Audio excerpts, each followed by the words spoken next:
Okay. Before we start, tell you a little story. There was a man and woman that had stopped at a restaurant as they were driving kind of cross country. They were on a long road trip, and they got up from eating, got in the car, got down the road a little ways, and the wife said, I left my glasses on the table at the restaurant. And the husband immediately started griping and complaining. You can't believe you were so careless. Why'd you forget it? Didn't you look while we were leaving? And he just went on and on. And she said, well, we got to go back and get them. And I don't know, the only place I've seen something as close to this is on the Oklahoma Turnpike. There, you can go forever and ever and not have an exit or a turnaround. And so then he started complaining about that. Now I got to go 15 miles out of the way, drive down there, drive all the way back. It's going to take us forever. He just griped and griped and griped. But finally got to the restaurant, and she got out of the car to go in there, and he said, well, while you're in there, you might as well get my hat. And there are those people that gripe all the time. And so I'm going to start off with this. I'm going to give you some biblical names, and I want you to tell me what personality trait comes out when I say this name. Jezebel. Evil. Evil. Adulteress. There's several other. Okay. Let's try another one. Thomas. Doubting. Faithful. Sorry, he's one of my heroes. I can't just be doubting. He did a lot of good stuff. Judas. Which one? Hmm? Which one? Jesus is close apostle Judas. Thief. Betrayer. Betrayer. Thief. Okay, let's try this one. Shimei. How many of you even have a clue what I'm talking about? Raise your hand. I didn't think so. We're going to talk about Shimei today. If you want to get your Bible out and so that we can look at this, it's 2 Samuel chapter 16.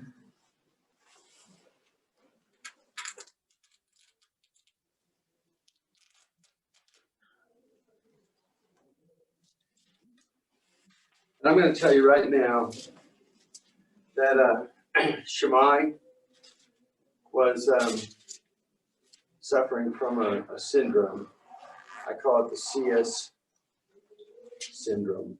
And so you'll see what that syndrome is as we read this story. So let's take a minute and look at that story about Shimei. Is there anybody that wants to read? We're going to read the whole chapter, which is 23 verses. Was it 15? Yeah. 16. Such a long one. Hey, so the girl's lady's glasses were in the guy's hat. The what? Yeah, her glasses were in his hat. Oh, they probably were. Yeah. Yeah, Okay. I'll read it. Go ahead. When David had gone a short distance beyond the summit, there was Ziba, the steward of being 2 Samuel 16. 2 Samuel chapter 16. The steward of Mephibosheth. Mephibosheth. You sure you want to read? I don't. I'm regretting I'll this read it. immediately. There it is, if you want it. That's why I don't Waiting know to it. meet him, he had a string of donkeys saddled and loaded with 200 loaves of bread, 100 cakes of raisins, 100 cakes of figs, and a skin of wine. The king asked Ziba, why have you bought these? Ziba answered, the donkeys are for the king's household to ride on, the bread and fruit are for the men to eat, and the wine is to refresh those who have become exhausted in the wilderness. The king then asked, where is your master's grandson? He said to him, he is staying in Jerusalem because he thinks today the Israelites will restore to me my grandfather's kingdom. Then the king said to Ziba, all that belonged to, Mephibosheth. Mephibosheth. Just calling you. Mephibosheth is now yours. I humbly bow. Was this Ziba or Sheba? Okay, said, may I find favor in your eyes, my lord the king. As King David approached Bahurim, a man from the same clan as Saul's family came out from there. His name was Shimei, son of Jerah, and he cursed as he came out. He pelted David and all the king's officials with stones, though all the troops and the special guards were on David's right and left. As he cursed, Shimei said, get out, you murderer, you scoundrel. The Lord has repaid you for all the blood you shed in the household of Saul, in whose place you have reigned. The Lord has given the kingdom into the hands of your son Absalom. You have come to ruin because you are a murderer. Then Abishai said to son of Zeruiah, said to the king, why should this dead dog curse my lord the king? Let me go over and cut off his head. But the king said, what does this have to do with you, you sons of Zeruiah? If he is cursing because the Lord said to him, curse David, who can ask, why do you do this? David then said to Abishai and all his officials, my son, my own flesh and blood, is trying to kill me. How much more then is this? How much more than this Benjamite? Leave him alone. Let him curse, for the Lord has told him to. It may be that the Lord will look upon my misery and restore me to his covenant blessing instead of his curse today. So David and his men continued along the road, while Shimei was going along the hillside opposite him, cursing as he went and throwing stones at him and showering him with dirt. The king and all his people with him arrived at the destination exhausted, and there he refreshed himself. Okay. Yeah, I didn't mean to say all the way through 23, just that story. Now, you left off. My mistake. Do you know the history of David? What went on prior to this? Saul was king, and Saul displeased God, and so God decided to raise David up in his place. During that process, Saul tried to kill David, chased him all over the countryside. And there's all kinds of stories with what happened to David while he was hiding from or retreating from or trying to avoid Saul's attempts to kill him. David at the same time had a chance to kill Saul on several occasions, and he didn't. Then David ultimately became king, and as the king, we know the story of some of the things he did. Well, yes, he was a man after God's own heart, but he also did some things that he's not supposed to do. And I don't want to get into all those. That's not the story. Ultimately, his son, and it's referenced here in the story, Absalom, decided to overthrow David, and he wanted to become king. Now, this Shimei, his family had been loyal to Saul. And so when he sees David, who was guilty of murder and several other bad things, he decided to come out and curse him. It's almost like a present day presidential election thing. I mean, people cursing at each other and yelling at each other and attacking each other. Just as my aside, when I read this story, this amazed me. They encounter this guy, and he comes out cursing and throwing rocks at them and stoning them. Now sometimes we look at these stories and we don't get a sense of time. Now remember, this is a whole army that's moving, and so they're not riding at breakneck speed, and they're traveling, and the whole time that they're traveling down this road, this guy's picking up dirt and throwing them all over them and hitting them to the extent that the very last sentence says, they all arrived there exhausted. So he was one busy person for a long enough period of time that he actually wore out David's army. Now that just baffles me. That's a lot of rocks and a lot of dirt. I don't know how long it took them to get from where they were going, but it was enough that it caused them to be exhausted. Now,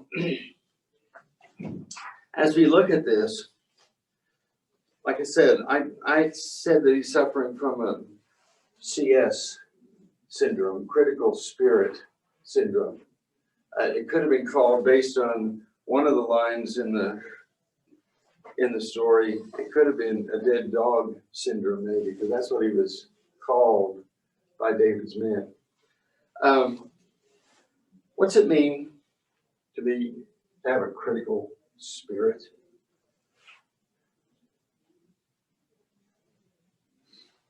What's it mean to be critical?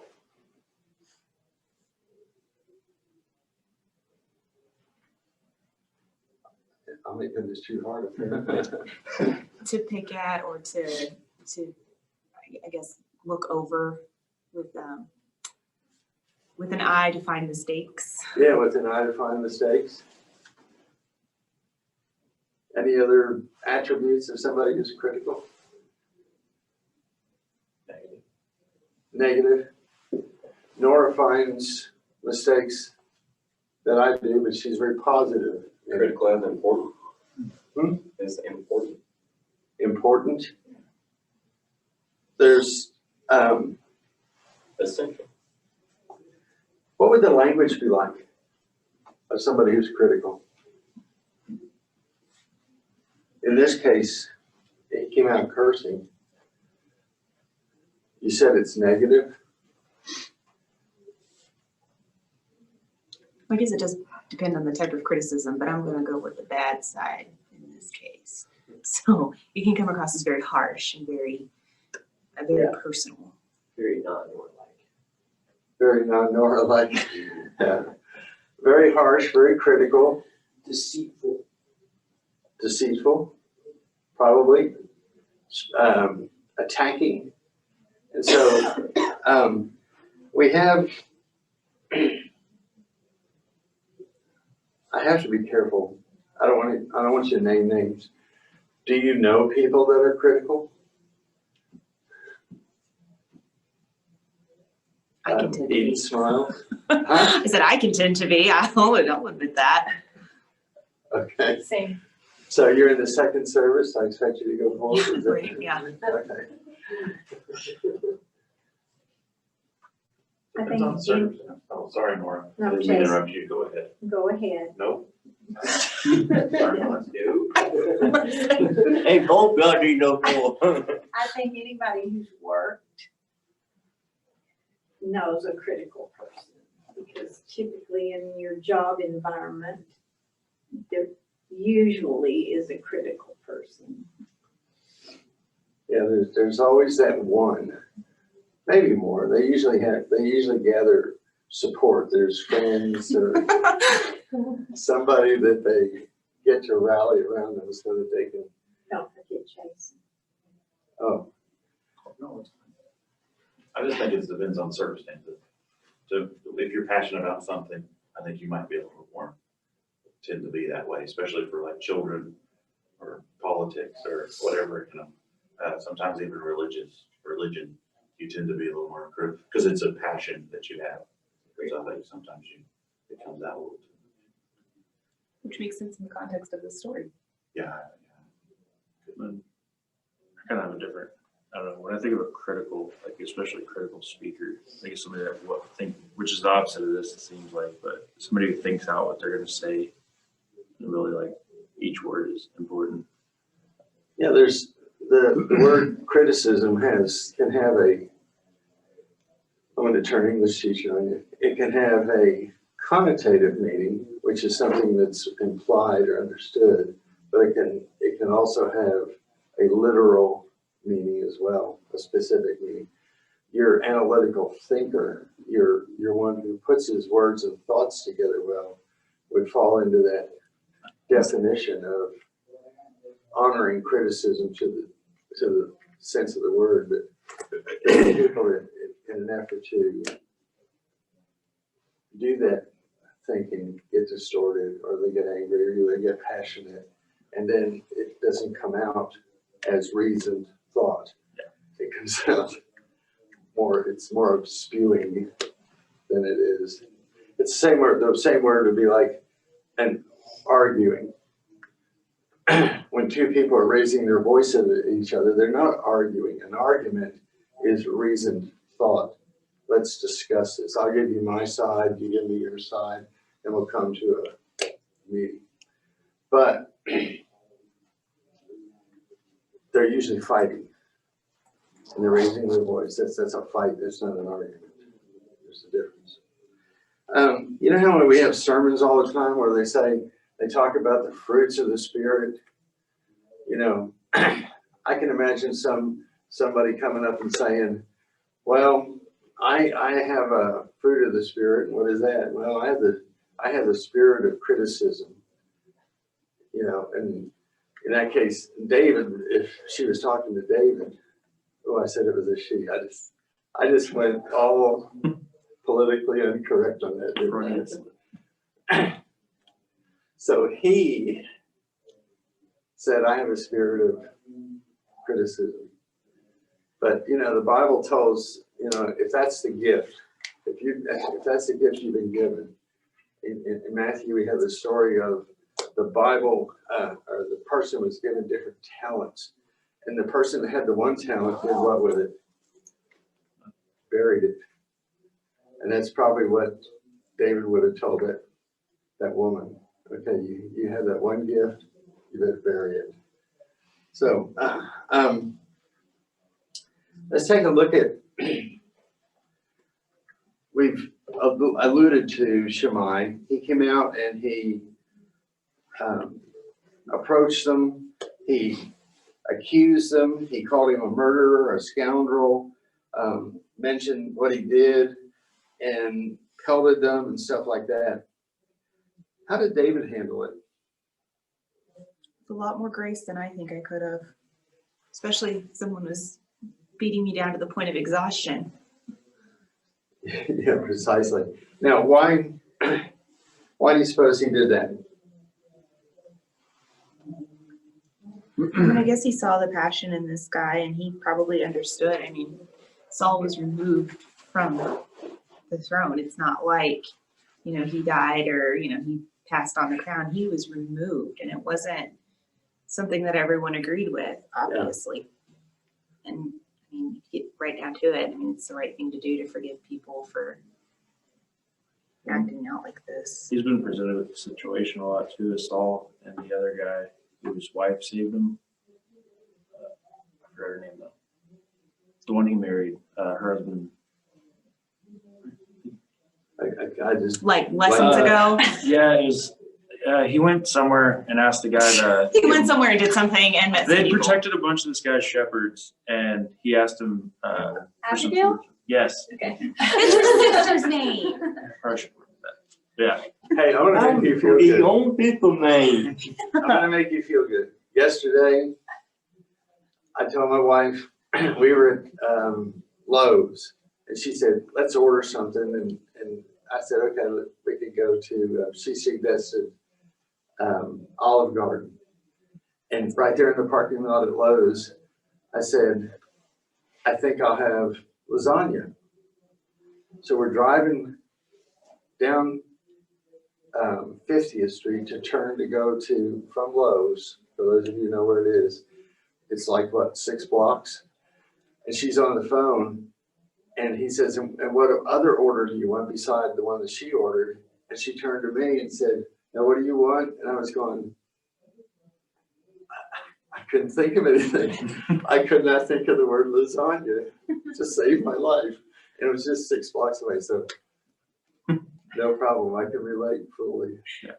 Not a critical speaker. Now, and just for what it's worth, it only gets worse. Nice pep talk. I sometimes at night, good night, you. That's okay, so David, did David have a, David, William, wait 1 minute. I didn't hear what did you say Gil, why are we about bringing what? Oh, because I he's, think Bill kind of got off on Olive Garden and started getting hungry. he's just had a lot of lessons in like, don't, like, because, so with Abigail's husband, he was gonna kill him, and then she basically talked him out of it, and he was like, oh yeah, that's a good idea. I shouldn't do that because I could be bringing this down on my head. And so he's had a lot of lessons leading into this, so when he reaches this guy, Yeah. he fell back on that, like, probably shouldn't kill this guy. You don't jump the gun. yeah, if you look at David's life, he was stripped of all the things that would make him feel secure in life. He was rejected. I mean, his own son's trying to oust him. He's got all kinds of things that are rocking his world. So we get to the next character. Look at the next character in here. I keep losing my Bible thing.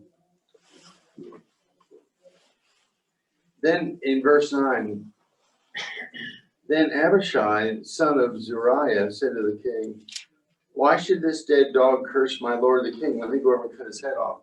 If I were David, I would have said, yeah, why don't you go cut his head off, but do it slowly. I would be tempted to go that way. I have an avenging streak as it is, and so I have to fight that.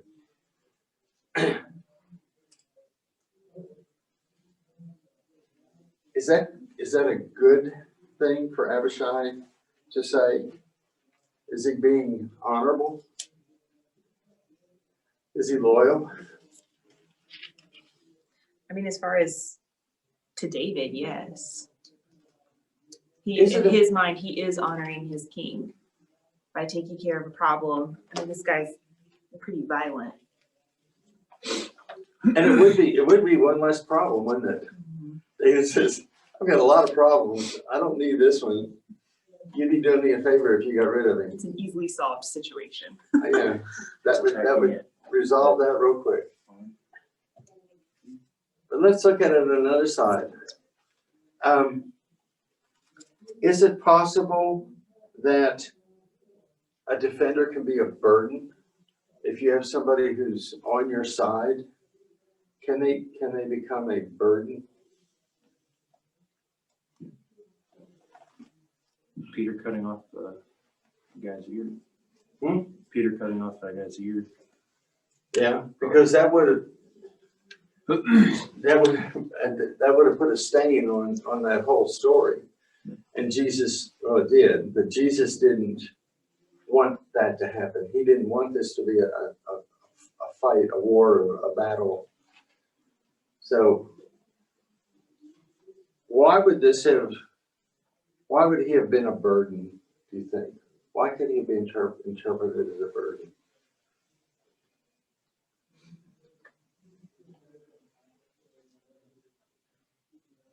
Maybe David kind of wanted him to take him out, and he was already struggling with it anyway. And then when someone offers, he has to like say no to that person still. Yeah. And even though he knows that he shouldn't bother him and let it play out. And he has to make that decision. So it can become a burden. Now, on another side, why is this guy out cursing David anyway? We mentioned that he was loyal to Saul, but what's the real reason? Well, he had a family bloodline. He's a grandson of a Levi, and so I don't know. Was he like in line to be maybe king, or could have been someone that could have been picked? Look at verse. Murderer. Look at verse 11. At the end of verse 11.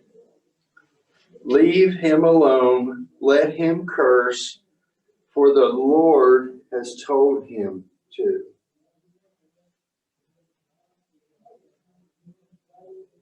God told that man, told Shimei to go out and curse him.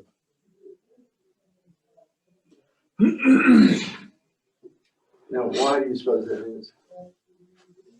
That's a good chance to show that David is not in fact a murderer, because he probably would have just killed that guy. Yeah. And that's an important point. David could have been perceived, it would have been true then, that he's just a cold-blooded, heartless murderer. And he could have had that done in this case. And like Mariah said, he had to make a decision. And he had to decide, am I going to do what God would want me to do? Or am I going to do what is he going to turn me into that character that I should be?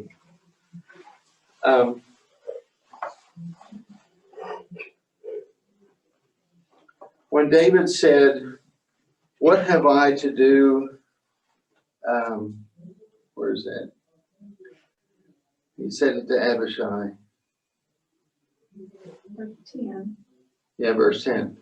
What does this have to do with you, you sons of Zeruiah? If he is cursing because the Lord said to him, curse David, who can ask, why do you do this?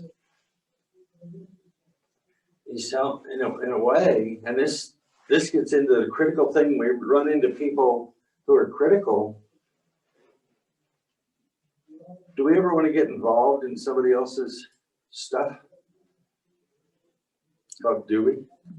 We do. And especially, it almost gets to be high schoolish, or junior high schoolish kind of stuff, where, well, she said this. Well, how dare she say this? I'm gonna, and we start choosing sides and saying things. Well, I'm gonna stick up for him, and I'm gonna stick up for him, and it can really get ugly. And so he's telling him, this has nothing to do with you. And if that's how you want to act, I'm not going to act that way. And he's setting himself apart in this particular situation.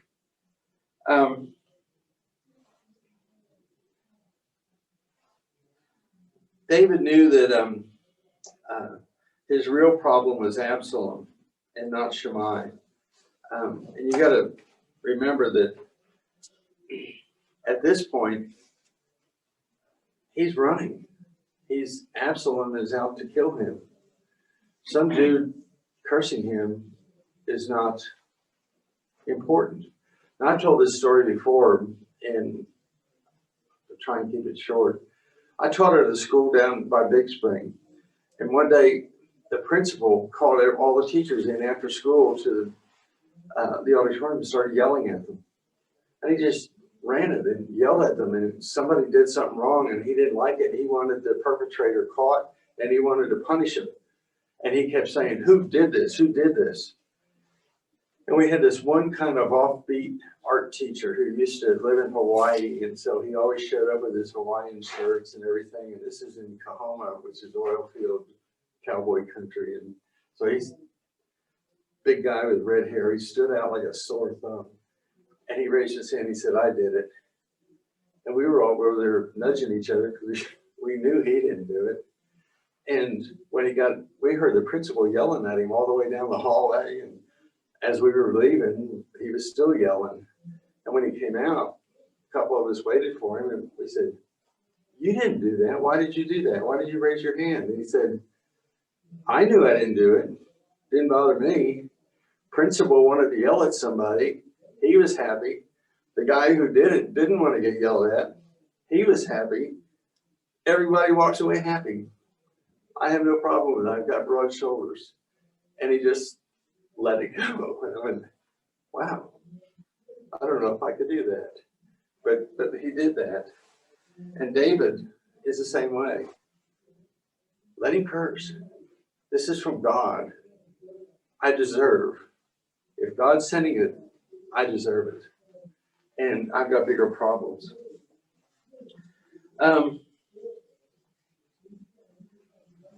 When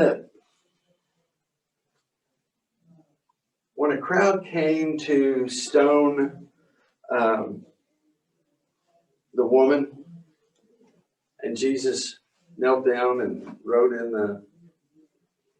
in the dirt. What did he say? In the dirt. Not in the dirt. Nobody knows what he said in the dirt. I can make something up if you I thought you were wanting to know. want. Comes without saying, that's the first one. Yeah. And David knew his sins. He was keenly aware of his sins. And that's one of the things that made him closer to God in many ways. Do you think of other stories where people were wanting to be critical, they wanted to harm people, and they wanted some sort of justice, and yet somebody refused to yield to that kind of thing? I don't know if that happens in your life or not. I know you said it. We all have Shemeis in our life, don't we? I don't know. When Nora and I tried doing youth ministry work in Florida, when we were down there, we were telling Jason the other night some of our stories. Are you gonna tell us? No. Okay, good. I decided right then and there that I didn't ever want to be a youth minister, because if you had 50 kids in your youth ministry thing, you'd have 100 bosses. Every one of their parents wanted you to do it their way. You could not do it right. You're a boss, you got employees. They all just agree with you all the time, I'm sure, right? Behind your back, they don't. We all have those Shemeis in our lives, so how are we supposed to handle them? What do we get from this story? We can learn a lot from David. I think it's okay to sometimes people to be a little critical to you, to point out some of the flaws that might be, that you need to know about. So the positive part of it, of having a critical person around you to do that part. Obviously, it can push you to want to chop someone, not, well, to hurt somebody if it has to, or have someone like that in your little group to say, oh, vengeance, or be vindictive. So then you learn from this to say, okay, he can be critical, I can take in the criticism, I can, look at it, but you know what, maybe there's some truth there, and then, hey, let's move on, than try to argue or cause more of a ruckus that needs to be. Iron sharpening iron approach.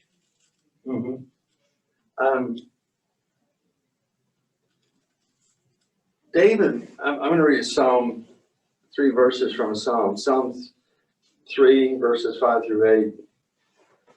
It says, I lie down and sleep, I wake again because the Lord sustains me. I will not fear the tens of thousands drawn up against me on every side. Arise, O Lord, deliver me, O my God. Strike all my enemies on the jaw. Break the teeth of the wicked. From the Lord comes deliverance. May your blessing be on your people. Now, so does that sound, what's David asking for in that psalm there? He says, there are people coming around me there, and what's he asking for? He wants God to break their jaw and to destroy them. He's saying this, but he knows that God has promised him that deliverance. God has promised him that. And I think one of the things that we don't do in our lives lots of times is remember those promises. We forget that God is there for us. We may not understand. We may be in the middle of a guy cursing us out. We may be in the middle of an army chasing us. We may have to run. There may be things happening to us, but God didn't promise us a perfect life with no Shemeis. What he did promise us, though, is that he is there for us. And that's one of the things I think Nora and I, especially at the end of the day, when we say a prayer, I try and focus on all the ways God is taking care of us and blessing us. And I think David was doing it.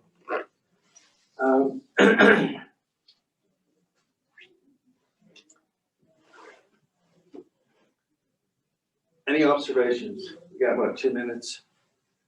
So what's critical is important. What's critical? Yeah, what's critical. That's what it was. It just, that's what I was at. Oh, what's critical in the story? It was critical that it was important.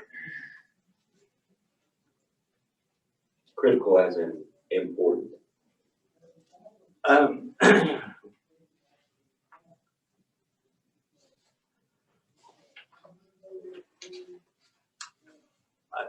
hope I understood your question right. What's critical for us to get out of this story? Critical as an important thing. That's what the story was. Okay. I think one thing that we didn't talk about, but we can take out of this, does God ever use evil for his own purposes? Pharaoh. I don't think he creates it, but I definitely think he uses it. And yeah, He'll use it. So he will use it. And David, I think David understood that. He knows that there's going to be somebody like this Shimei who's going to come into his life. And I think that's one of the things that we can get from this. David saw God's hand in everything that he did. He may have gone against it and done things that he shouldn't have done, which we all do, but he realized that God's hand was working in every part of his life to lead him where he was supposed to be. Because we're 73 and 72, and you guys aren't, we can look back on our life and we can say, because of this, we had this opportunity. And it didn't come about right away. It took years, but this happened because of it. Or we turned into this kind of person because this happened to us previously. And sometimes it takes that 20/20 hindsight to look back and say, God has blessed us even through that terrible thing. And I had one other thing that you said that we observed. Sometimes people throw rocks at us verbally, hopefully not physically. Things people tear us down, talk bad about us, whatever it is. This is a great example of those that sometimes we need to put our walkers on and go, hey, God will take care of those people, or pray for them, or bless them for what they're doing, and not get involved in that type of deal. Because in 2020, there's so many things going against us that sometimes we have to be like David here, that they might be throwing stones at us, dirt, whatever. Let's keep going. Let's proceed on. Let's move and not get involved in some of that kind of negative mindset. Exactly. Yeah. And that's what I would leave you with. That's the critical thing. Excuse me, something that I had read recently, and I liked the lesson this morning because it made me think about it. But and I'm not sure who wrote this, but they said in improvisation, we are taught not to be critical or judgmental or fellow players. Focusing on people's weakness makes us less likely to notice and improve the good things they're doing on stage. It can also erode the trust between us that allows us to take risks while improvising. Risk make that improv more fun and engaging. But it does make me think a little bit about David in this situation and how he was that leader that recognized that maybe it would build trust between his men by overlooking something in this situation that wasn't of upper importance. So A good 21st century business scholar would probably say, though, it might have been good for his men to understand what his thinking was and be a little more transparent with his reasoning. yeah, you're right. And that, you work with millennials. exactly. Let me tell you why we're doing this so that you can understand it. Otherwise, they go away saying, well, David's a a weenie. He let that little old man curse him out. He just, so. But you're right. I think we just need to let the Shemeis go and deal with life. I appreciate your comments.